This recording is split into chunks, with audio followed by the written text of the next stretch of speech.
கும்பராசி ஒரு அற்புதமான ராசி. சனி பரமாத்மாவுடைய பரிபூர்ண ஆசீர்வாதம் வாங்கின ராசி. ஆண் ராசி. ஆணா இருந்தாலும் ஆணுடைய தன்மை விகாரமா இருக்கும். பெண்ணா இருந்தாலும் இந்த முதுகுத்தண்டு ஆணுக்குடையது. அப்படி ஒரு தைரியம் கம்பீரம் உடைய ஒரு ராசி. கும்பராசியை பொறுத்த வரைக்கும் சனி பரமாத்மாவுடைய பரிபூர்ண ராசியா இருந்தாலும் கும்பராசியில ராகு பகவான் உங்க ராசியில 2025 பயிற்சி ஆகிறாரு. முன்னோர் சொத்து, மூத்தோர் சொத்து உங்களுக்கு தான்.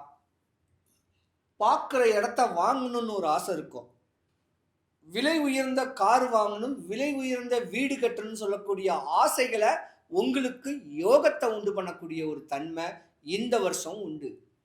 ஏன்னா ராசிக்கு 2வது வீட்டில் உங்க ராசியோடைய அதிபதி சனி பகவான் மீன ராசியில பேச்சிருக்கிறனால படிச்ச பண்புள்ள அரசு சம்பந்தப்பட்ட அதிகார தோரணையான உள்ள வேலை வாய்ப்பில் இருக்கக்கூடிய கும்பராசி அன்பர்களுக்கு உயர் பதவி கிடைக்க போகுது. நல்ல ஒரு செழிப்பான அமைப்பு வரப்போகுது.